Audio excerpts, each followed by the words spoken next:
Assalamualaikum warahmatullahi wabarakatuh. Alhamdulillahilladzi hadana lihadza wama kunna linahtadiya laula an hadana Allah. Laqad jaa rusulu rabbina bil haqq wa nudu an tilkumul jannatu urithumuha bima kuntum ta'malun. Wa ashhadu an la ilaha illallah wahdahu la syarika lah wa ashhadu anna Muhammadan abduhu wa rasuluh sallallahu alaihi wa ala alihi wa sahbihi wa man tabi'al huda ila yaumil qiyamah. Alhamdulillah, puji syukur kita haturkan kehadirat Allah. Malam ini kembali kita lanjutkan kajian bedah buku Bila Ku Mati. Dan insyaallah kita akan masuk ke bab berikutnya yang berjudul Kisah Kematian Para Nabi, di buku mulai halaman 35. Sebelum kita menyebutkan beberapa cerita kematian para nabi, di sini tidak semua yang kami sebutkan, karena tidak semua nabi kematiannya diceritakan oleh Allah. Ada nabi yang kejadian kelahirannya diceritakan oleh Allah, seperti Nabi Musa alaihissalam. Ada nabi yang kejadian akhir ketika beliau membersamai kaumnya diceritakan oleh Allah, seperti Nabi Isa. Beliau diangkat oleh Allah Subhanahu wa taala, diceritakan oleh Allah dalam Al-Qur'an dalam posisi beliau belum mati. Dan ada nabi yang hanya disebutkan namanya, ada nabi yang diceritakan perjalanan hidupnya dengan sangat detail, ada yang diceritakan secara terpisah di banyak surat, dan ada yang disatukan dalam satu surat. Seperti Nabi siapa? Yusuf alaihissalam. Allah Subhanahu wa taala ceritakan Nabi Yusuf lengkap dari awal sampai akhir di surat Yusuf. Sebelum kita membahas itu, ada 3 catatan yang perlu kita pahami berkaitan dengan kematian para nabi. Yang pertama, para nabi adalah manusia biasa yang bisa mati, sehingga nabi mati itu hal yang wajar, sebab mereka tidak punya sifat ketuhanan. Allah Subhanahu wa taala berfirman di surat Az-Zumar, "Innaka mayyitun wa innahum mayyitun." Kamu akan mati dan mereka orang kafir, sehingga siapapun manusia ini pasti akan mati, sampai pun para nabi, dan musuhnya para nabi juga akan mati. Dan sebenarnya ayat ini memberikan hiburan bagi kaum mukminin. Sejahat apapun orang kafir terhadap kaum muslimin, semuanya pasti akan mati. Israel yang mereka menjajah masyarakat Palestina, membantai masyarakat Palestina, apakah dia akan hidup abadi? Hidup abadi atau tidak? Tidak. Sehingga orang-orang kafir itu mereka juga akan mati. Sebagaimana rakyat Palestina mati, orang kafir itu juga akan mati. Semuanya akan mati. Tsumma innakum yaumal qiyamati 'inda rabbikum takhtasimun. Kemudian kelak kalian di hari kiamat akan berdebat di hadapan Allah Subhanahu wa taala untuk menentukan siapakah yang paling benar pilihan agamanya. Apakah Nabi Muhammad SAW ataukah orang musyrikin? Karena itulah ketika Rasulullah SAW wafat, Umar bin Khattab saking sedihnya sampai beliau gak kuat untuk menerima berita itu, sehingga beliau ceramah di Masjid Nabawi, siapa yang berani mengatakan Muhammad mati, akan aku bunuh dia.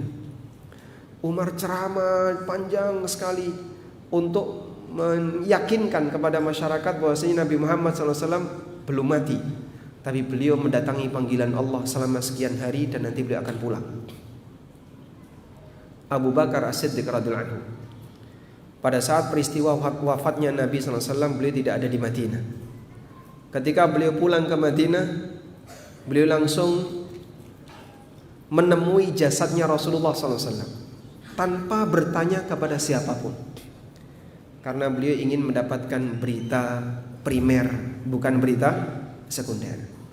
Dan para ulama mengatakan ini memberikan pelajaran. Dalam situasi yang kalut, banyak orang yang bingung, sebaiknya jangan cari berita dari orang lain, tapi Anda lihat langsung dari sumbernya.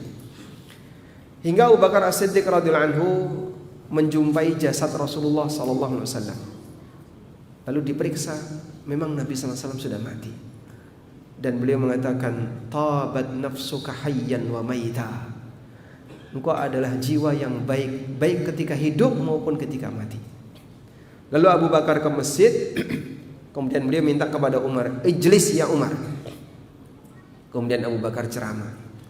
Dalam ceramah ini Abu Bakar mengingatkan kepada masyarakat, man ya'budu Muhammadan fa inna Muhammadan qad mat wa man ya'budullaha fa innallaha hayyun la yamut. Siapa yang menyembah Muhammad, sesungguhnya Muhammad telah mati. Dan siapa yang menyembah Allah, sesungguhnya Allah zat yang maha hidup dan tidak pernah mati. Lalu beliau mengutip firman Allah Ta'ala, wa ma Muhammadun illa rasul qad khalat min qablihi rusul afa immata aw qutilan qalabtum ala aqabikum. Muhammad tidak lain hanyalah seorang rasul, dan dulu sudah banyak para rasul sebelum beliau yang mereka semuanya meninggal dunia, kecuali beberapa rasul, kecuali Nabi Isa alaihi salatu wassalam. Qad khalat min qablihi rusul, telah banyak para rasul sebelumnya yang mereka juga mati. Afa immata aw qutila inqalabtum ala aqabikum. Apakah ketika beliau mati atau beliau terbunuh dalam jihad, kemudian kalian akan murtad? Kematian beliau tidak akan mempengaruhi kesempurnaan agama Allah Subhanahu wa taala. Sehingga pada saat Abu Bakar mengutip ayat ini, akhirnya masyarakat Madinah menyebut-nyebut ayat ini di banyak tempat. Sampai mereka mengatakan seolah-olah ayat ini baru saja diturunkan oleh Allah Subhanahu wa taala. Dalam kondisi ketika emosi manusia itu enggak karuan, baik karena musibah yang dia alami atau karena yang lainnya, sekelas sahabat sampai lupa isi dari Quran. Sampai mereka terlupa dengan ayat yang sudah mereka biasa baca. Wa ma Muhammadun illa rasul qad khalat min qablihi rusul. Itu adalah ayat yang sudah sering mereka baca. Tapi seolah-olah baru saja diingatkan oleh Abu Bakar As-Siddiq radhiyallahu anhu. Selanjutnya yang kedua. Catatan yang kedua. Menjelang wafat, para nabi diberi pilihan oleh Allah Subhanahu wa taala antara bertahan di dunia ataukah menuju akhirat. Dan ini bagian dari kekhususan yang Allah berikan kepada para nabi. Sebagaimana yang pernah diceritakan oleh Aisyah radhiyallahu anha, bahwasanya Nabi Muhammad sallallahu alaihi wasallam pernah bersabda, "Ma min nabiyyin yamrudu illa khuyyira bainad dunya wal akhirah." Tidak ada seorang pun nabi yang mengalami sakit kecuali dia akan diberi pilihan antara bertahan di dunia ataukah menuju akhirat.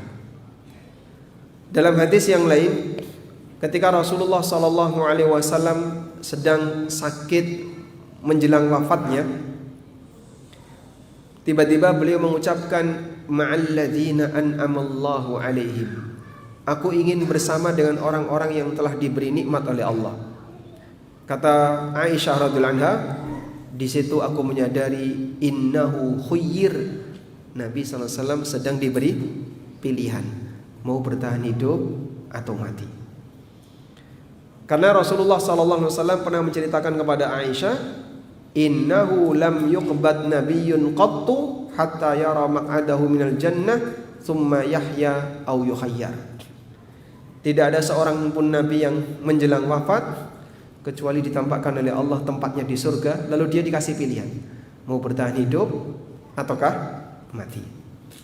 Nah, dari sinilah para ulama menjelaskan tentang mengapa Nabi Musa alaihissalatu wassalam menempeleng malakul maut ketika malakul maut itu datang untuk mencabut nyawanya. Rasulullah sallallahu alaihi wasallam bercerita dalam hadis riwayat Bukhari, datang malakul maut kepada Musa dalam rupa manusia, lalu ditempeleng sama Musa hatta qafat aina, sampai matanya copot. Anda percaya enggak? Percaya enggak, Pak? Percaya atau tidak? Percaya? Kenapa ragu untuk menjawab? Rasulullah SAW pernah bercerita tentang hal gaib yang secara akal nggak bisa dinalar. Lalu para sahabat komentar, masa kayak gitu? Spontan Nabi SAW langsung mengatakan, u'minu bihi ana wa Abu Bakar wa Umar wa illam yakuna thamma. Aku beriman dengan ini. Demikian pula Abu Bakar dan Umar. Padahal ketika itu Abu Bakar dan Umar tidak ada dalam majelis tersebut. Tapi seperti itulah kelas imannya orang. Sehingga bagi sebagian orang ketika dapat cerita yang aneh, masa kayak gitu? Itu berarti kekuatan imannya belum maksimal. Iman kita kepada Nabi SAW salah satunya tergambar dengan tasdiquhu fima akhbar, membenarkan apapun yang beliau sampaikan meskipun tidak masuk akal. Kok bisa Pak? Seorang Nabi Musa menempeleng malakul maut. Apakah Nabi Musa tidak kenal malakul maut? Nah, disinilah para ulama menjelaskan kenapa Nabi Musa alaihissalam menempeleng malakul maut. Ada dua keterangan yang disampaikan oleh para ulama. Coba kita bacakan hadisnya ya.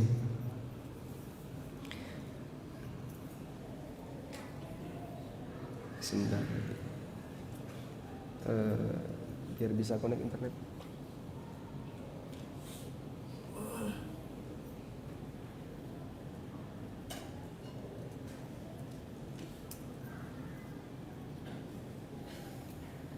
Baik.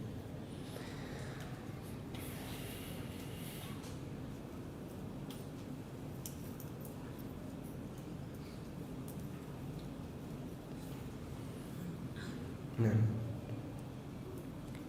kita bacakan hadisnya. Hadis yang sahih riwayat Bukhari Muslim. Jaa malakul maut, tampil di atas Pak. Datang malakul maut ila Musa alaihissalam. Dalam riwayat yang lain, inna malakal mauti kana ya'tin nasa ayanan hatta ata Musa alaihissalam.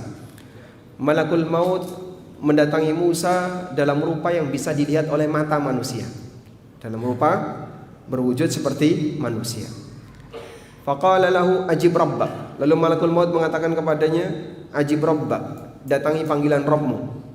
Falatama Musa alaihissalam aina malakil maut faqafa'aha. Langsung Nabi Musa alaihissalam menempeleng matanya malakul maut sampai matanya copot. Faraja'al malaku ilallah. Lalu malaikat ini kembali kepada Allah. Faqala, kemudian malakul maut mengatakan, ya Rabbi, innaka arsaltani ila abdin laka la yuridul maut. Ya Allah, Engkau mengutusku untuk mendatangi seorang hamba yang dia belum mau mati. Waqad faqa'a aini, dan mataku copot. Walaula karamatuhu alaika la syaqaqtuhu alaih. Andaikan bukan karena kemuliaan orang itu di hadapanmu, akan aku cabut nyawanya. Tapi seperti ini penghargaan malaikat kepada seorang nabi. Faraddallahu ilai aina. Maka Allah Ta'ala mengembalikan matanya malakul maut. Wa qala, Allah berfirman, irji ila abdi. Sekarang kembali kepada hambaku. Faqul, sampaikan kepadanya, al-hayata turid, apakah kamu ingin mati? Apakah kamu ingin hidup? Fa in kunta turidul hayata, kalau kamu ingin hidup, fadha yadaka ala matni thawrin, letakkan tanganmu di punggung sapi. Letakkan telapak tanganmu di punggung sapi. Fama tawarat yaduka min sya'ratin fa innaka ta'ishu biha sanatan. Setiap satu helai bulu sapi yang tertutupi dengan tanganmu dikonversi jadi 1 tahun umur. Sehingga kalau di situ ada 1000 bulu sapi, berarti diperpanjang 1000 tahun. Qala, kemudian Musa bertanya, "Ai Rabbi, tsumma ma?" Ya Allah, kemudian setelah itu ngapain? Qala, "Tsumma tamut." Kemudian setelah itu kamu mati. Qala, kemudian Musa mengatakan, "Fal ana min qaribin." Rabbi amitni minal ardil muqaddasah ramyatan bihajarin. Ya Allah, kalau begitu matikan aku sekarang dan dekatkan kematianku dengan tanah suci al-ardul muqaddasah, Baitul Maqdis, ramyatan bihajarin, sejauh lemparan kerikil. Ramyatan bihajarin itu orang Jawanya punya sak pelintengan. Bapak tahu sak pelintengan, Pak? Musa alaihissalam minta kepada Allah agar kematiannya didekatkan dengan Baitul Maqdis sejauh lemparan kerikil. Karena beliau alaihissalam belum berkesempatan untuk masuk ke Baitul Maqdis. Nabi Musa alaihissalam sampai beliau wafat, Baitul Maqdis masih dikuasai oleh orang kafir. Saat beliau mengajak Bani Israel untuk berjihad dalam rangka menaklukkan Baitul Maqdis, Bani Israel tidak mau.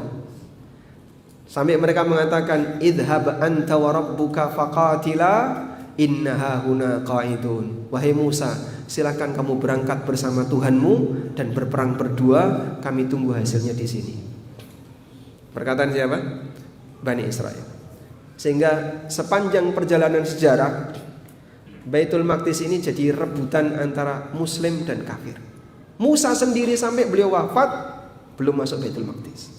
Nabi Muhammad SAW sampai beliau wafat, beliau masuk Baitul Maqdis hanya dalam peristiwa Isra Mi'raj. Setelah itu tidak pernah. Abu Bakar baru di masa beliau terjadi penaklukan di dalam perang Qadisiyah atau perang Yarmuk, bukan Qadisiyah. Kalau Qadisiyah kan melawan Persia.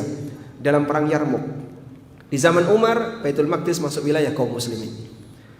Sehingga dari dulu perjalanan Baitul Maqdis ini silih berganti dikuasai muslim kafir, dan sekarang dikuasai Israel, tapi muslim bisa masuk. Baik. Selanjutnya, para ulama menjelaskan kenapa Nabi Musa alaihissalatu wassalam sampai menempeleng malakul maut. Apakah beliau tidak tahu kalau itu malakul maut? Ada dua pendapat dalam hal ini. Pendapat yang pertama, Nabi Musa alaihissalam tidak mengetahui kalau itu adalah malaikat, karena dia datang dalam rupa manusia. Tiba-tiba dia mengatakan, aku akan matikan kamu. Berarti ada orang yang mau membunuh beliau. Akhirnya orangnya ditempeleng. Ini pendapat yang pertama. Pendapat yang kedua, dan ini yang lebih kuat, bahwa aturannya para nabi sebelum mati harus ditawari dulu. Sementara malakul maut datang dan beliau tidak menawari untuk bertahan hidup ataukah mati. Sehingga malakul maut mengatakan, ajib rabbak, datangi panggilan Rabbmu, kamu harus mati sekarang. Padahal secara aturan para nabi kalau mau mati ditawari terlebih dahulu, apakah mau bertahan ataukah mati. Sehingga dalam hal ini malakul maut melakukan perbuatan yang tidak sesuai dengan aturan, maka ditempeleng oleh Musa alaihissalam. Selanjutnya, Aisyah mengatakan, ketika Rasulullah sallallahu alaihi wasallam menderita sakit yang mengantarkan wafatnya, dan saat ajal telah mendekat, kepalanya berada di atas pangkuanku, beliau pun pingsan. Ketika sadar, pandangannya menatap ke arah langit-langit rumah. Lalu beliau berkata, ya Allah, gabungkanlah aku bersama dengan Ar-Rafiqul A'la. Beliau mengatakan, ma'ar rafiqil a'la, Allahumma ma'ar rafiqil a'la. Ya Allah, aku ingin bersama dengan Ar-Rafiqul A'la. Kata Aisyah, berarti beliau tidak memilih kami, tidak lagi di dunia. Saat itu pun aku pun tahu bahwa beliau ini adalah pembicaraan beliau dahulu kepada kami, dan ternyata hal itu benar, bahwa beliau ditawari oleh Allah untuk mati ataukah bertahan hidup, dan Nabi SAW memilih mati. Maka Aisyah mengatakan, berarti ketika beliau memilih mati, beliau tidak memilih kami. Kalau memilih kami berarti memilih bertahan hidup. Al-Hafidh Ibn Hajar mengatakan, inna hadhil halah min khasaisil anbiya. Kondisi ini termasuk di antara keistimewaan para nabi. Annahu la yuqbadu nabiyyun Tidak ada seorang pun nabi hatta yukhayyara bainal baqa'i fid dunya wa bainal maut. Sampai mereka tidak ada seorang pun nabi yang mati sampai mereka diberi pilihan antara bertahan hidup di dunia ataukah mati. Baik, selain nabi tidak ada pilihan. Sehingga orang tidak ngerti kapan dia mati. Selanjutnya yang ketiga, para nabi dimakamkan di tempat di mana dia meninggal. Aisyah radhiyallahu anha menceritakan, saat Nabi sallallahu alaihi wasallam wafat, lamma qubida Rasulullah sallallahu alaihi wasallam ikhtalafu fi dafnihi. Ketika Nabi sallallahu alaihi wasallam meninggal dunia, para sahabat berbeda pendapat di mana makam beliau, di mana beliau akan dimakamkan. Faqala Abu Bakar radhiyallahu anhu. Abu Bakar kemudian mengatakan, aku pernah mendengar Rasulullah SAW bersabda, ma qabadallahu nabiyyan, tidak ada seorang pun nabi yang dicabut nyawanya oleh Allah illa fil maudhi'il ladzi yuhibbu ayyudfana fihi, kecuali di tempat di mana beliau menghendaki untuk dimakamkan di situ. Idfinuhu fi maudhi'i firashihi, makamkanlah beliau di tempat tidurnya beliau sallallahu alaihi wasallam. Ini disampaikan oleh Abu Bakar, diterima oleh semua sahabat. Akhirnya tempat tidurnya Nabi SAW digeser, di bawah itu digali kuburan Rasulullah SAW. Dan apa yang disampaikan oleh Abu Bakar diterima oleh semuanya. Baik, karena itulah hadis ini menjadi salah satu dalil bahwasanya posisi kematian para nabi adalah pilihan Allah Subhanahu wa taala. Beda dengan manusia. Manusia biasa selain nabi.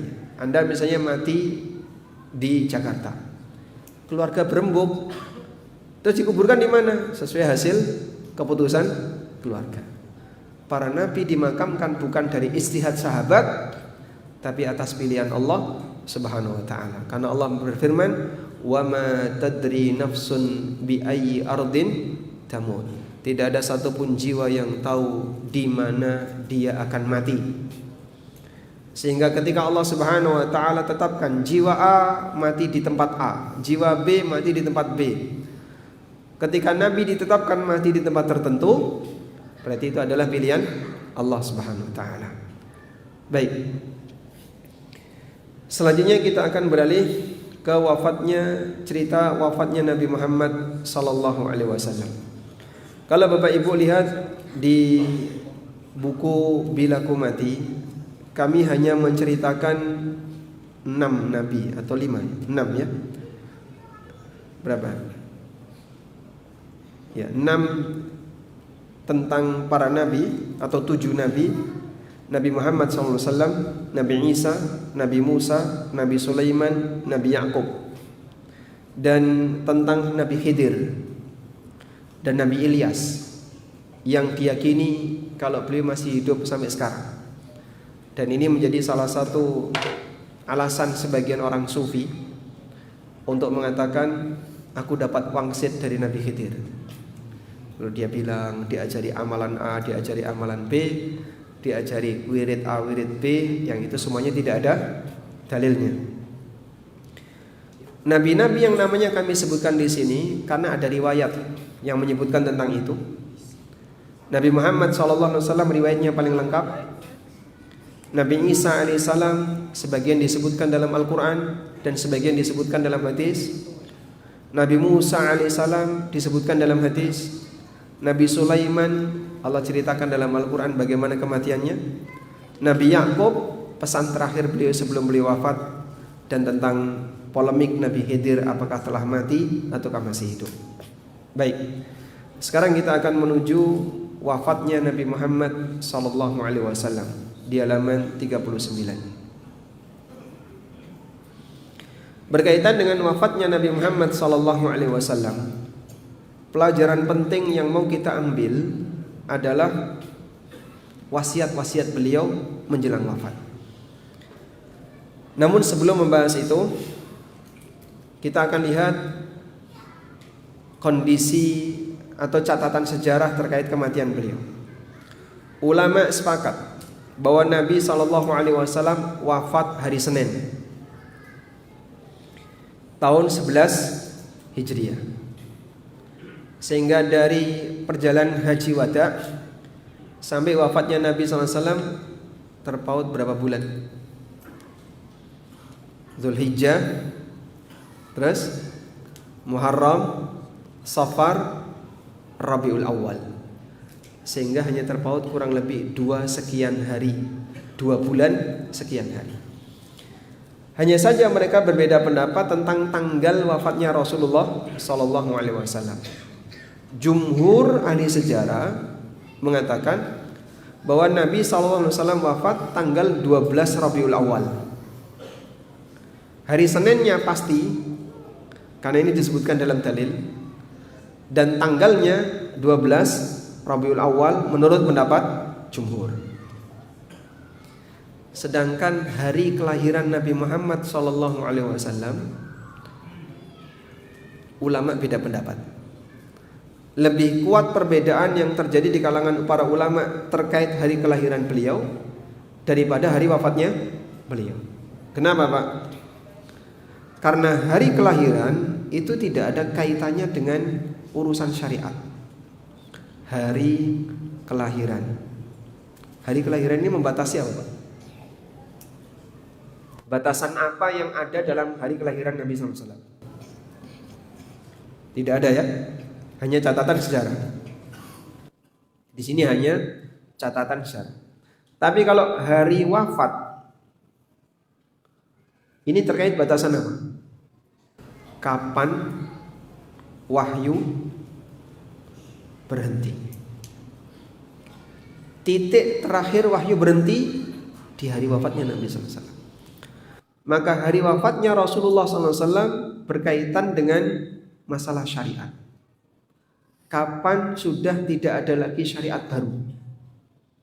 Karena itu para ulama lebih perhatian terhadap tanggal hari wafatnya Nabi SAW dibandingkan perhatian mereka terhadap hari kelahiran Rasulullah SAW. Maka saat menetapkan hari kelahiran Nabi SAW ada banyak versi perbedaan pendapat. Tapi untuk hari wafatnya Nabi SAW perbedaan pendapatnya lebih sedikit. Dan jumhur mengatakan 12 Rabiul Awal. Artinya begini,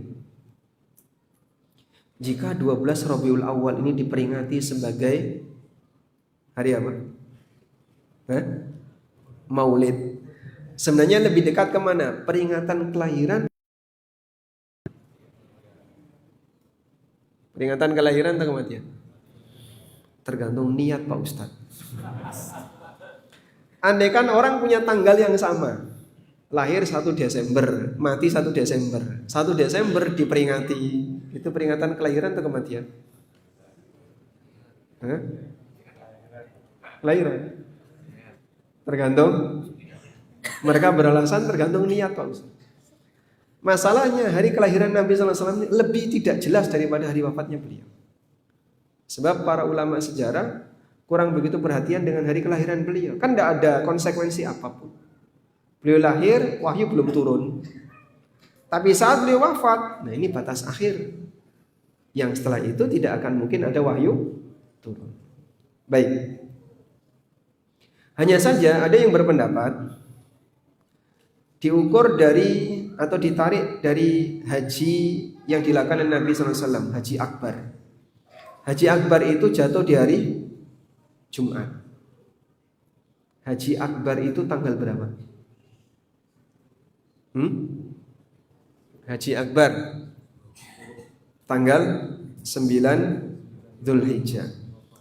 Arafahnya itu jatuh di hari Jumat. Arafahnya Nabi SAW jatuh di hari Jumat. Kalau Arafahnya jatuh di hari Jumat, Arafah 10 Hijriah. Berarti sekarang Rabiul Awal. Rabiul Awal 11 Hijriah. Tanggal 12 ini ada yang nyoba ngitung bukan hari Senin. Ini bukan Senin. Kalau dihitung dari Arafahnya Jumat, maka tanggal 12 Rabiul Awal harusnya bukan Senin. Padahal wafatnya beliau hari Senin. Maka dia nggak setuju kalau wafatnya tanggal 12 Rabiul Awal. Ini khilaf terkait kapan tanggal wafatnya Nabi Sallallahu Alaihi Wasallam. Sudah Isya? Baik, kita lanjutkan. Kisah wafatnya Nabi Sallallahu Alaihi Wasallam dimulai dari peristiwa Haji Wada. Allah turunkan firman-Nya, "Idza jaa nasrullahi wal fath." Yang kata Ibnu Abbas radhiyallahu anhu, ini merupakan penanda dekatnya ajal Rasulullah Sallallahu Alaihi Wasallam. Sehingga Ibnu Abbas radhiyallahu anhu pernah mengatakan, "Idza jaa nasrullahi wal fath, hadza qurbu ajalin Nabi sallallahu alaihi wasallam a'lamahu ilai." Itu adalah tanda dekatnya ajal Nabi sallallahu alaihi wasallam yang Allah beritahukan kepada beliau. Kok bisa? Karena ketika kota Mekah sudah ditaklukkan, Allah memberikan kemenangan kepada beliau. Manusia berbondong-bondong masuk ke dalam agama Islam. Berarti tugas beliau sudah selesai. Karena sudah berhasil menaklukkan daerah asalnya dan jazirah Arab, sudah banyak yang masuk Islam. Ketika tugas Nabi SAW sudah selesai, berarti selanjutnya apa? Meninggal. Karena Nabi SAW akan menerima balasan yang sempurna dengan menghadap Allah Subhanahu wa Ta'ala. Baik, kita masuk waktu Isya. Sekarang kita akan dengarkan adzan Isya terlebih dahulu. Wassallallahu ala nabiyyina Muhammadin wa ala alihi wa sahbihi wasallam.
Alhamdulillah, wassalatu wassalamu ala Rasulillah wa ala alihi wa sahbihi wa mawala, wa ashhadu an la ilaha illallah wahdahu la syarikalah, wa ashhadu anna Muhammadan abduhu wa rasuluh.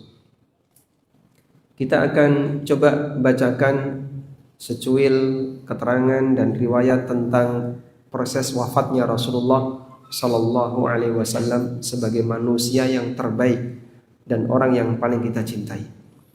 Saat Nabi sallallahu alaihi wasallam melempar jumrah Aqabah, beliau mengatakan kepada para sahabat, "Litakhudhu anni manasikakum la'alli la alqakum ba'da 'ami hadha."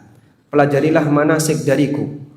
Bisa jadi setelah tahun ini aku tidak akan ketemu kalian. Sehingga para sahabat menjadi serius ketika mendengarkan itu, karena mereka merasa ini isyarat kalau beliau hanya akan haji terakhir di tahun ini. Sesampainya di Madinah, Rasulullah sallallahu alaihi wasallam berziarah ke makam Baqi, mendoakan keluarga beliau, berziarah ke syuhada Uhud, mendoakan mereka. Kemudian beliau berkhutbah dan menyampaikan aneka pesan dan wasiat orang-orang yang hendak meninggal. Saat bulan Safar tahun 11 Hijriah, 1 bulan sebelum wafatnya Nabi SAW, beliau mengalami sakit kepala. Beliau merasakan sakit yang berat. Ibnu Mas'ud saat menjenguk beliau, Ibnu Mas'ud menyentuhkan tangannya di badan Nabi SAW, merasakan panasnya melebihi panas orang normal. Lalu Ibnu Mas'ud mengatakan, "Ya Rasulullah, innaka la tu'ak." Ya Rasulullah, Anda mengalami sakit yang sangat parah. Jawab Nabi SAW, "Ajal, inni u'aku kama yu'aku rajulani minkum." Betul, aku mengalami sakit seperti sakitnya 2 kali di antara kalian. Anda kalau demam suhunya berapa? 39, 42, opnam 39, mungkin 39, 40 itu sudah sangat tinggi. 2 kali sakit manusia normal. Apa suhunya dijumlahkan, Pak? Jadi 80. Mendidih darahnya. Wallahu a'lam. Yang jelas beliau mengalami demam yang sangat tinggi. Lalu beliau mengatakan, tidak ada seorang pun muslim yang mengalami sakit illa hattallahu bihi sayyiati, maka Allah Ta'ala akan menggugurkan dosa-dosanya, kama tahuttu syajaratu waraqaha, sebagaimana pohon menggugurkan dedaunannya. Dalam situasi beliau sakit yang sangat parah, sampai Aisyah pernah mengatakan, ada orang yang punya anggapan, orang soleh menjelang wafat dia sakitnya ringan. Kalau ada orang yang menjelang wafat kok mengalami sakit parah, sakit berat, berarti dosanya banyak. Dan anggapan ini dibantah oleh para ulama, mengingat Rasulullah sallallahu alaihi wasallam beliau mengalami sakit yang sangat parah sebelum wafat. Sampai Aisyah radhiyallahu anha pernah mengatakan, "Inni la akrahu syiddatal maut ba'da an ra'aitu Rasulullah sallallahu alaihi wasallam." Aku tidak pernah membenci peristiwa orang yang berat ketika mati setelah aku melihat Rasulullah sallallahu alaihi wasallam. Artinya itu bukan tanda su'ul khatimah. Bukan tanda orang jelek, bukan tanda orang yang enggak benar ketika di akhir hayatnya dia mengalami sakit yang parah. Karena orang soleh seperti Nabi SAW mengalami seperti itu. Nabi SAW pernah membisikkan sesuatu kepada Fatimah. Lalu Fatimah nangis.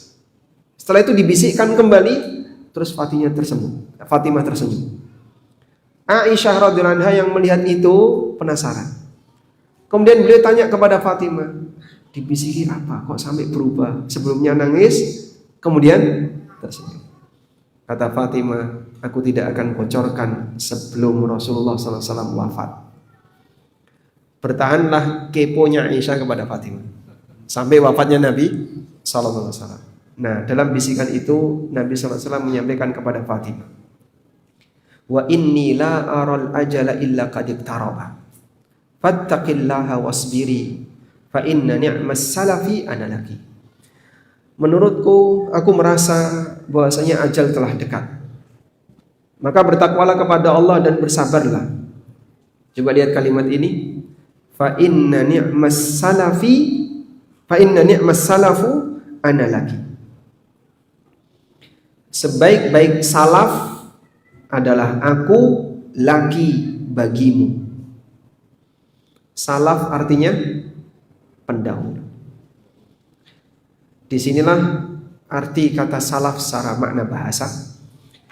Nabi SAW menyebut diri beliau sebagai salafnya Fatimah karena beliau meninggal sebelum Fatimah. Sebaik-baik pendahulu adalah aku sebagai pendahulu kamu. Baik. Fatimah kemudian menangis karena berarti bapaknya sebentar lagi mau wafat.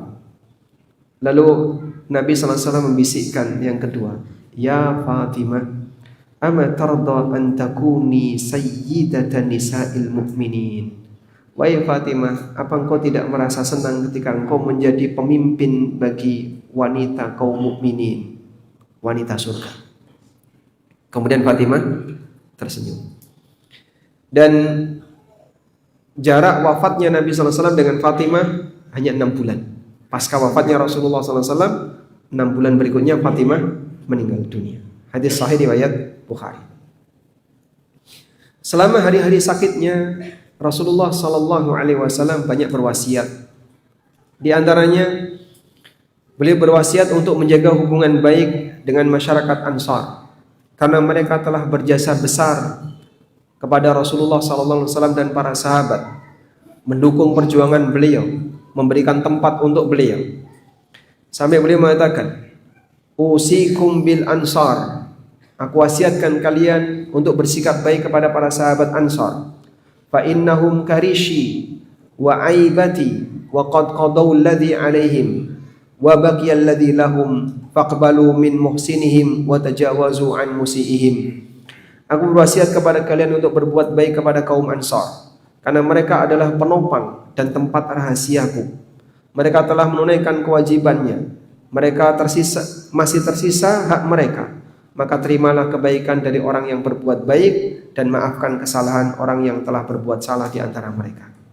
Selanjutnya, wasiat beliau untuk selalu husnudzon di akhir hayat. Rasulullah SAW berwasiat 3 hari sebelum beliau wafat. La yamutanna ahadukum illa wa huwa yuhsinu dhanna billah. Jangan sampai kalian mati kecuali dia husnudzan kepada Allah. Kondisi ini berat bagi sebagian orang yang menjelang wafat dia mengalami sakit.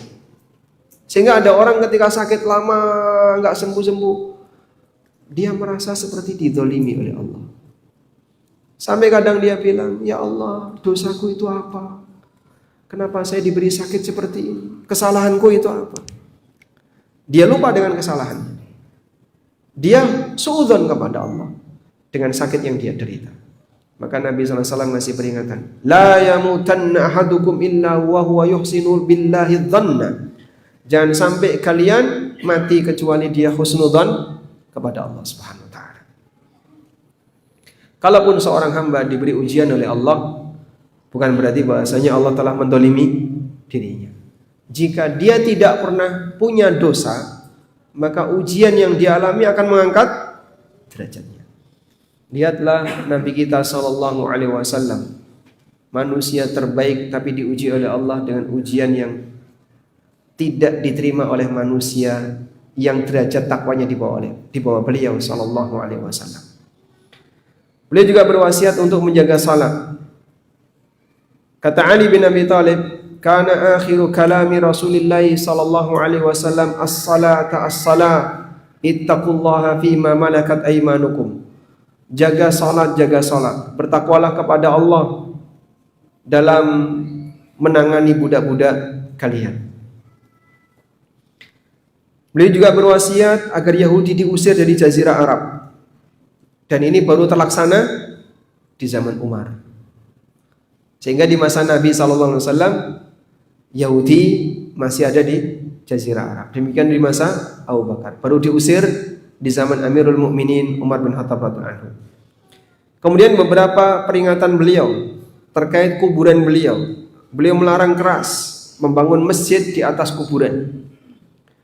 Sampai beliau mengutuk Yahudi dan Nasrani yang mereka telah membangun atau menguburkan para nabi di masjid dan membangun masjid di atas kuburan para nabi. Yuhadziru ma sana'u. Beliau memberi peringatan keras terhadap apa yang dulu pernah dilakukan oleh ahli kitab. Dan masih banyak beberapa pesan yang lain yang pernah disampaikan oleh Rasulullah sallallahu alaihi wasallam. Karena sakit yang kian terasa berat, Nabi sallallahu alaihi wasallam memerintahkan Abu Bakar untuk mengimami masyarakat.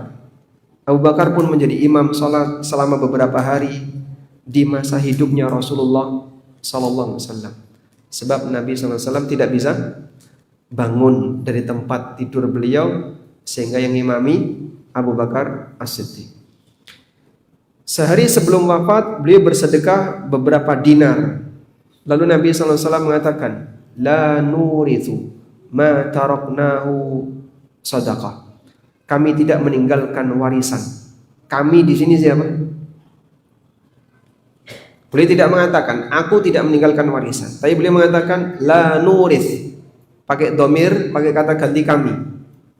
Maksudnya adalah para nabi. Sebagaimana para nabi dulu tidak meninggalkan warisan harta, beliau sallallahu alaihi wasallam juga tidak meninggalkan warisan harta. Ma taraknahu sadaqah. Apa yang kami tinggalkan semuanya menjadi sedekah. Hari terakhir menjelang wafatnya Rasulullah sallallahu alaihi wasallam, Anas bin Malik bercerita, ketika kaum muslimin sedang melaksanakan sholat subuh pada hari Senin, Abu Bakar menjadi imam. Tiba-tiba Rasulullah sallallahu alaihi wasallam menyingkap tirai kamar Aisyah. Beliau bisa bangun, kemudian sempat menyingkap tirai. Sehingga pintu rumah Aisyah dengan masjid itu satu tembok. Hanya tirai yang menutupinya. Makanya Nabi sallallahu alaihi wasallam ketika i'tikaf, beliau merebahkan badannya, kemudian rambutnya disisir oleh Aisyah karena satu tembok. Nah, saat tirai itu dibuka, Nabi SAW melihat ke arah jamaah, memandang mereka yang sedang berdiri dalam barisan salat. Beliau tersenyum melihat mereka. Abu Bakar As-Siddiq radhiyallahu anhu kemudian mundur ke belakang, bermaksud untuk bergabung dalam barisan shaf, karena menyangka Rasulullah SAW ingin keluar untuk ngimami. Sahabat merasa kayaknya Nabi SAW sudah sembuh. Padahal itu adalah hari terakhir beliau sallallahu alaihi wasallam. Anas mengatakan, "Wa hammal muslimun ay yaftatinu fi salatihim farahan bi Rasulillah sallallahu alaihi wasallam." Kaum muslimin hampir saja teralihkan dari salat mereka. Mereka mau membatalkan salatnya karena merasa gembira melihat Rasulullah SAW hanya melongok dengan kepalanya. Ingin menyambut Rasulullah SAW. Beliau sudah sembuh dan mau ngimami salat. Namun Rasulullah SAW memberi isyarat dengan tangannya agar mereka menyempurnakan salat mereka. Setelah itu beliau masuk kembali ke kamar dan menurunkan tirai. Sallallahu alaihi wasallam. Kami menjumpai beberapa orang opnam dalam waktu lama, sakitnya makin parah sampai kemudian mengalami kondisi membaik, terus dibawa pulang. Malamnya mati. Ternyata sesi sehat sesaat itu menjelang wafat. Cerita seperti ini sering saya dengar. Rasulullah sallallahu alaihi wasallam sakit sangat parah, terus beliau mengalami sesi sehat sesaat. Beliau sempat menyingkap tirai melihat ke arah para sahabat. Dikiranya beliau sembuh, ternyata itu adalah hari terakhir beliau sallallahu alaihi wasallam. Di detik terakhir menjelang datangnya sakaratul maut, Aisyah pun menyandarkan Rasulullah sallallahu alaihi wasallam ke dadanya. Aisyah mengatakan, "Inna min ni'amillahi alayya." Di antara nikmat Allah yang Allah berikan kepadaku, anna Rasulullah sallallahu alaihi wasallam tufiya fi baiti. Rasulullah sallallahu alaihi wasallam wafat di rumahku. Wa fi yaumi, di hari giliranku, baina sahri wa nahri, antara tengkukku dengan dadaku. Berarti kepala beliau di dada Aisyah radhiyallahu anha. Wa anna Allah jama'a baina riqi wa riqihi inda mautihi. Allah menggabungkan antara liurku dengan liur beliau sallallahu alaihi wasallam ketika beliau wafat. Dan yang dimaksud apa? Kayu siwak yang dikunyah oleh Aisyah kemudian dipakai untuk gosok gigi Rasulullah sallallahu alaihi wasallam. Jadi di hari terakhir itu Abdurrahman bin Abi Bakar beliau menjenguk Nabi sallallahu alaihi wasallam sambil membawa kayu siwak. Lalu Rasulullah SAW memandangi terus kayu siwak itu. Aisyah radhiyallahu anha menawarkan, apakah anda ingin gosok gigi? Nabi SAW mengangguk. Kemudian diminta siwaknya Abdurrahman, saudaranya Aisyah. Lalu di ujung sebaliknya digigit oleh Aisyah. Nah ketika digigit gimana Pak? Bercampur dengan air liur. Dilembutkan oleh Aisyah, kemudian dipakai untuk gosok gigi Rasulullah SAW. Sunnah siwak, sunnah terakhir Nabi sallallahu alaihi wasallam. Beliau menghadap Allah dalam posisi telah bersiwak.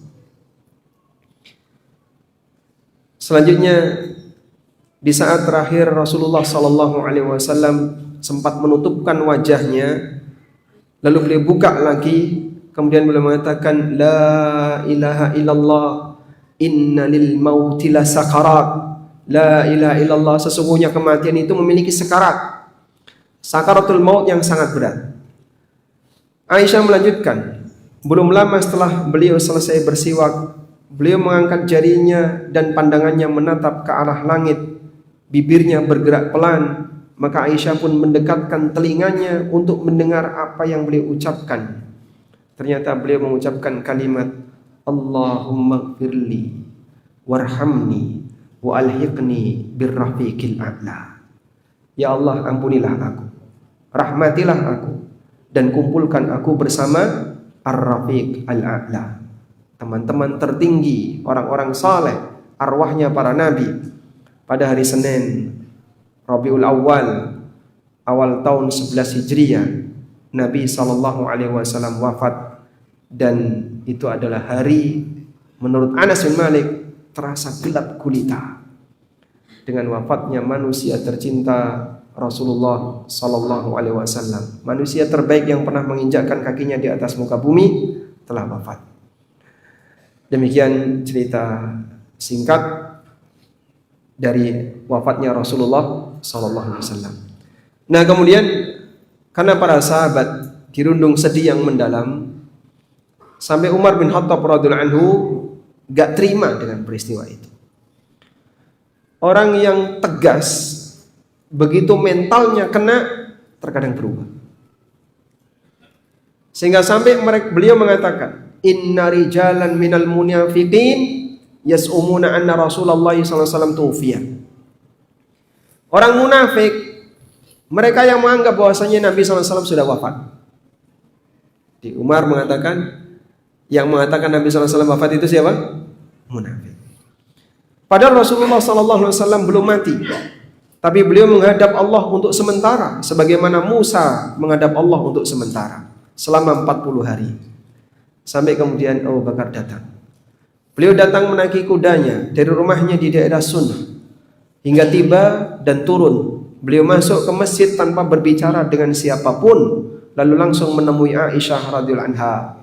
Saat itu Rasulullah SAW telah ditutupi dengan kain bergaris, kain hibarah, mungkin seperti selimut rumah sakit. Ya, ada garis-garis putih, ada garis-garis hitamnya. Abu Bakar menyingkap wajah beliau, lalu menunduk mencium beliau sambil menangis. Bi abi anta wa ummi la yajma'ullahu 'alaika mautatain. Ammal mautatul lati kutibat 'alaika faqad muttaha. Demi Allah, Allah tidak akan memberikan Anda kematian 2 kali. Tidak akan mengumpulkan atasmu 2 kematian. Kematian telah ditetapkan oleh Allah untuk Anda saat ini. Lalu Rasulullah SAW dicium oleh Abu Bakar, dan ini dalil boleh mencium jasad orang yang sudah meninggal. Kalau nangis gimana Pak? Nanti tangisannya netes kena jasad itu. Tidak ada masalah. Katanya nanti akan jadi sumber siksa. Kata siapa? Kalau tidak ada dalil, kita tidak boleh punya keyakinan seperti itu. Sehingga orang nangis, kemudian air matanya netes sampai mengenai jasad mayit, boleh-boleh saja. Yang nggak boleh adalah tangisan yang bentuknya meratapi mayit. Gulung-gulung, jambak-jambak rambut, narik-narik baju. Tangisan yang berlebihan yang menandakan kalau dia tidak ridho dengan takdir Allah Subhanahu wa taala. Lalu Abu Bakar keluar menemui Umar, kemudian beliau mengatakan, "Amma ba'du, man kana minkum ya'budu Muhammadan, fa inna Muhammadan qad mat." Siapa di antara kalian yang menyembah Muhammad, sesungguhnya Muhammad telah mati. Dan siapa di antara kalian yang menyembah Allah, fa innallaha hayyun la yamut, sesungguhnya Allah zat yang maha hidup dan tidak pernah mati. Lalu beliau mengutip firman Allah di surat Ali Imran ayat 144. Kata Ibnu Abbas, demi Allah seolah-olah masyarakat belum pernah mengetahui ayat ini sampai Abu Bakar membacakannya. Kenapa? Mereka terlupa karena saking sedihnya ketika mendengar berita Rasulullah sallallahu alaihi wasallam. Walhamdulillahirabbil alamin. Baik, kemudian yang kedua tentang kematian Nabi Isa. Ada 2 catatan, 2 pembahasan di sini. Pertama adalah mengenai Nabi Isa alaihissalatu. Pertama, apakah Nabi Isa telah meninggal? Yang kedua, kapan Nabi Isa alaihissalam meninggal dunia? Untuk yang pertama, apakah Nabi Isa alaihissalam telah meninggal? Al-Quran mengatakan belum. Di salah satu masjid di daerah Ciledug, ada salah satu takmir yang memberitahu saya, di antara anggota kami, anggota takmir, ada yang punya keyakinan Nabi Isa sudah mati. Tolong diberi arahan. Kita sampaikan, yang meyakini Nabi Isa mati itu 2 kelompok, Yahudi dan Nasrani. Sedangkan Al-Quran mengajarkan yang berbeda, bahwa Nabi Isa belum mati. Dalilnya apa? Firman Allah Subhanahu wa taala di surat An-Nisa ayat 157. Allah mengatakan, wa qaulihim inna qatalna al-masiha Isa ibn Maryam Rasulullah wa ma qataluhu wa ma salabuhu walakin syubbiha lahum. Orang Yahudi mengatakan, kami telah berhasil membunuh Al-Masih Isa bin Maryam, padahal mereka tidak pernah membunuh beliau, tidak pernah menyalib beliau, namun beliau diserupakan dengan yang lain. Di ayat yang lain Allah mengatakan, bal rafa'ahu Allahu ilaihi, Allah mengangkat beliau kepadanya. Nabi Isa diangkat oleh Allah.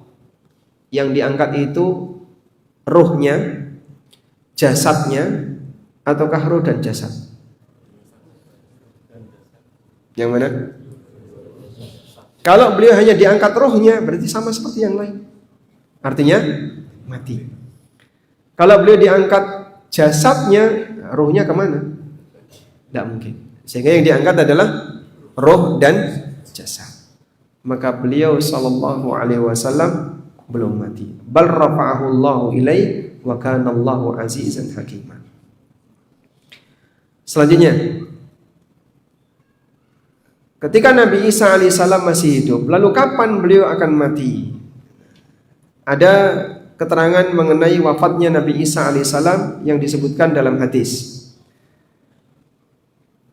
bahwa Nabi Isa alaihissalam sebagai salah satu nabi yang akan menjadi tanda hari kiamat. Beliau diturunkan oleh Allah Subhanahu wa taala di akhir zaman. Kata Nabi sallallahu alaihi wasallam, "Laisa baini wa baina Isa nabiyyun." Tidak ada nabi antara aku dengan Isa. Wa innahu nazilun, dan nanti beliau akan turun. Antara Nabi Isa dengan Nabi Muhammad SAW tidak ada nabi. Maka kalau ada cerita Nabi Jarjis yang diutus oleh Allah setelah Isa, ini salah. Atau Daniel yang diutus oleh Allah setelah Isa, ini juga keliru. Maka kata Ibnu Katsir rahimahullah, jika Daniel ini benar nabi, maka beliau diutus sebelum Isa. Karena Rasulullah SAW mengatakan, laisa baini wa baina Isa nabi. Tidak ada nabi antara aku dengan Isa. Sampai setelah beliau menyelesaikan tugasnya membunuh Dajjal, kata Rasulullah SAW, fayamkusu fil ardi arba'ina sanatan. Beliau tinggal di bumi selama 40 tahun, summa yutawaffa. Kemudian setelah itu beliau wafat. Fayusalli alaihil muslimun. Kemudian jasadnya beliau disolati oleh kaum muslimin. Baik. Dari sinilah kita meyakini bahwasanya Nabi Isa alaihissalam juga meninggal dunia, tapi nanti. Berarti sekarang umurnya Nabi Isa itu berapa, Pak? Umurnya Nabi Isa itu berapa? Selama beliau berada di langit, tidak dihitung pertambahan umur.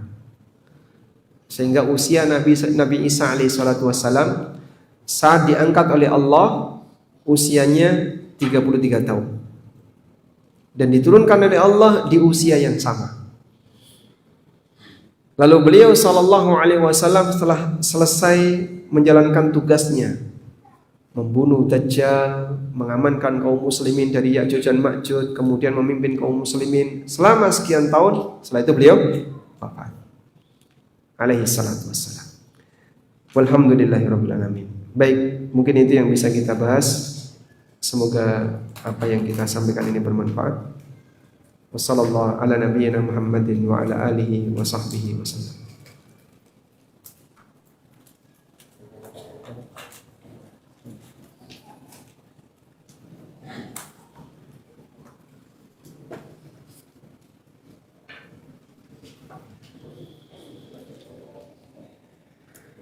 Assalamualaikum. Waalaikumsalam. Anak saya berumur 5 tahun. Sudah mulai menanyakan hal-hal yang kadang saya bingung menjawabnya agar dia paham. Kemarin sempat bertanya, kenapa Allah tidak punya anak? Kenapa Allah tiba-tiba ada, tidak dilahirkan? Katanya Allah ada di mana-mana. Sekarang di mana? Begitu pertanyaannya, bagaimana jawaban yang tepat agar dia tidak salah paham? Allah Ta'ala tidak punya anak menunjukkan apa? Kesempurnaannya. Sebab dia zat yang maha agung, maha kuasa, abadi, dan tidak pernah fana. Sedangkan manusia, mereka punya anak karena butuh untuk lestari, mati lanjut dengan keturunannya. Dan Allah tidak butuh keturunan. Karena itu ketika Allah Subhanahu wa taala menjelaskan kenapa Allah tidak punya anak, Allah mengatakan lahu ma bainas samawati wal ardh. Kullun lahu qanitun. Hanya miliknya segala sesuatu yang ada di langit dan di bumi, dan semuanya tunduk kepada Allah Subhanahu wa taala. Maka tidak perlu ada yang melestarikan kuasa Allah Subhanahu wa taala. Yaitu cara sederhana, enggak tahu bisa diterima atau tidak ya.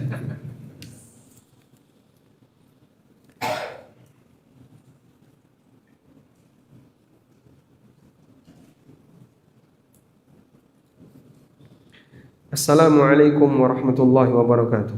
Waalaikumsalam warahmatullahi wabarakatuh. Kalau maghrib kan disuruh tutup pintu rumah, tapi di dalam rumah saya ada taman kecil di dalam rumah yang terbuka tanpa atap langit. Apakah setan bisa terbang dan masuk lewat situ?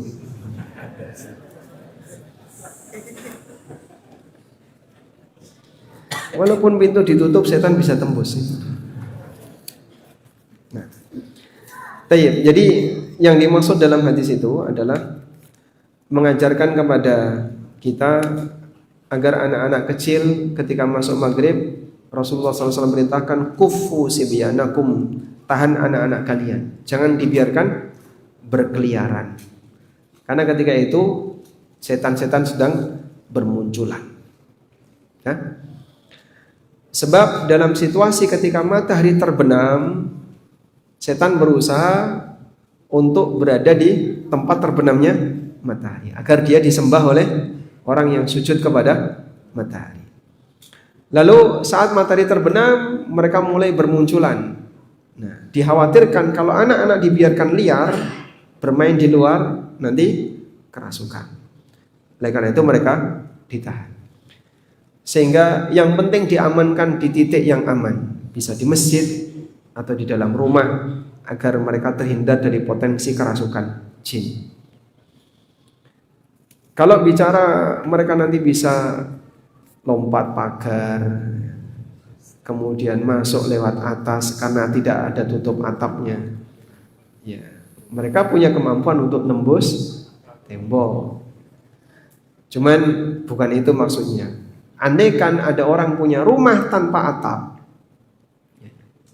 misalnya apa Pak? Rumah tanpa atap. Jadi pokoknya punya rumah tanpa atap ya. Andaikan ada orang punya rumah tanpa atap, dia tahan anaknya di rumah tanpa atap itu, insya Allah aman. Yang penting pokoknya tidak dibiarkan berkeliaran. Assalamualaikum warahmatullahi wabarakatuh. Waalaikumsalam warahmatullahi wabarakatuh. Rasulullah Sallallahu Alaihi Wasallam pernah membetulkan sahabat yang sholat di sebelah kiri ketika berjamaah dan menggeser ke sebelah kanan. Kalau kita lagi sholat berjamaah, apakah kalau orang di sebelah kanan kita salah, misalnya dia bergeser sehingga ada jarak, kita juga sebaiknya menarik dia untuk merapatkan kembali? Ini terjadi pada Ibnu Abbas. Beliau sedang sholat sendirian, tiba-tiba Ibnu Abbas datang menyusul.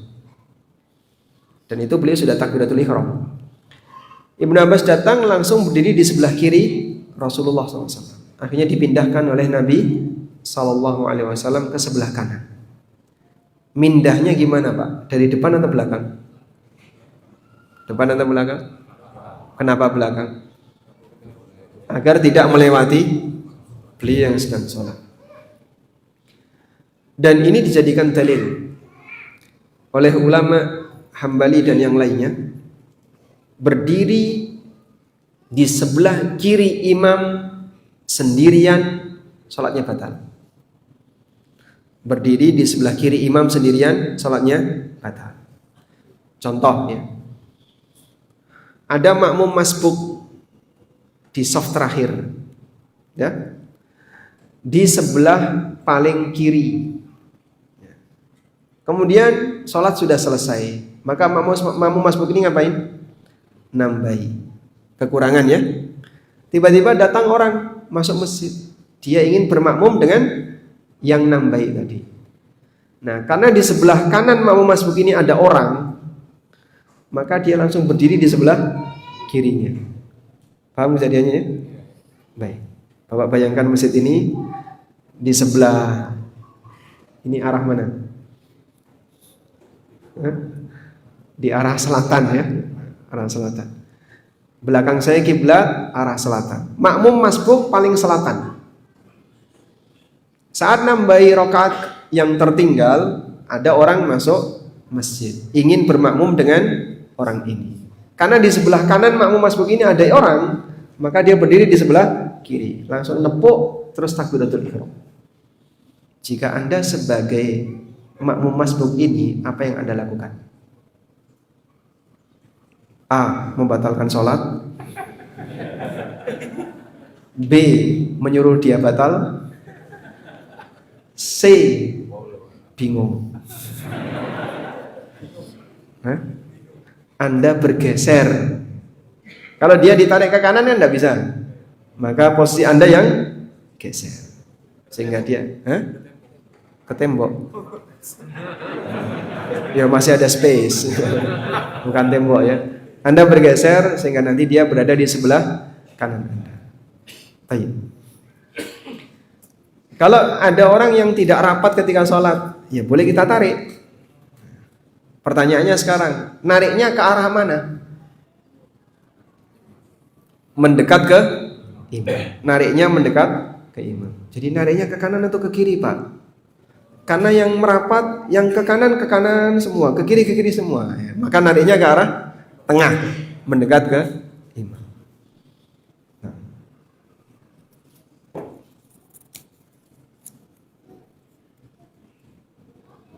Assalamualaikum warahmatullahi wabarakatuh. Waalaikumsalam warahmatullahi wabarakatuh. Saya bangun usaha layanan pembuatan aplikasi digital untuk sekolah dan perusahaan. Bila ada bank yang mau memakai layanan saya, apakah harus langsung ditolak atau ada hal-hal khusus yang perlu diperhatikan? Dilihat dari fungsi aplikasi ini. Kalau fungsi aplikasi ini mendukung terjadinya maksiat jika dipakai oleh bank, maka tidak boleh diizinkan karena nanti masuk kategori ta'awun 'alal itsmi wal 'udwan, tolong menolong dalam maksiat. Tapi kalau aplikasi ini mendukung kegiatan yang bukan maksiat, misal ya, Anda bikin aplikasi tata cara sholat, lalu ada bank yang mau menggunakan untuk dipakai karyawannya, berarti boleh nggak kita kasihkan? Boleh. Karena kalau aplikasi Anda mengajarkan tentang cara sholat, apa hubungannya dengan riba? Justru sebaliknya, jika sholatnya benar, bisa jadi akan menjauhkan mereka dari maksiat. Innas salata tanha 'anil fahsya'i wal munkar. Tapi kalau misalnya aplikasi Anda mengajarkan tentang manajemen, tentang pengembangan pribadi, bagaimana agar bisa menjadi orang yang lebih produktif, dipakai di sekolah cocok, dipakai di kantor cocok, dipakai bank makin produktif, Masya Allah. Sehingga dengan aplikasi Anda mereka akan makin gak karuan. Assalamualaikum warahmatullahi wabarakatuh. Waalaikumsalam warahmatullahi wabarakatuh. Pekerjaan Ana di event organizer adalah bagian membuat konsep kreatif tanpa ada unsur musik. Lalu di divisi yang lain ditambahkan elemen musik atau konser. Apakah ikut bersalah harus keluar dari pekerjaan ini? Kalau satu tim ya sama saja. Anda membuat konsep tanpa musik, tapi Anda satu tim dengan yang mendesain musik. Terus ini saling melengkapi satu tim. Berarti Anda dekor, ini bagian musiknya. Kecuali kalau terpisah, Anda vendor terpisah dengan vendor musik tadi. Misalnya Anda khusus dekor pelaminan, Anda nggak ada hubungannya dengan musik vendor yang terpisah. Sehingga pemilik walimah ngundang Anda, ngundang vendor yang lain, ada banyak vendor yang diundang. Anda tidak bertanggung jawab dengan kemaksiatan mereka. Wallahu a'lam. Walhamdulillahirabbil alamin. Baik, mungkin itu yang bisa kita sampaikan. Semoga apa yang kita bahas ini bermanfaat. Allahumma anfa'na bima 'allamtana wa 'allimna ma yanfa'una warzuqna ilma.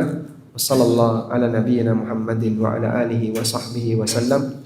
Wa akhiru da'wana alhamdulillahi rabbil alamin. Wassalamu alaikum warahmatullahi wabarakatuh.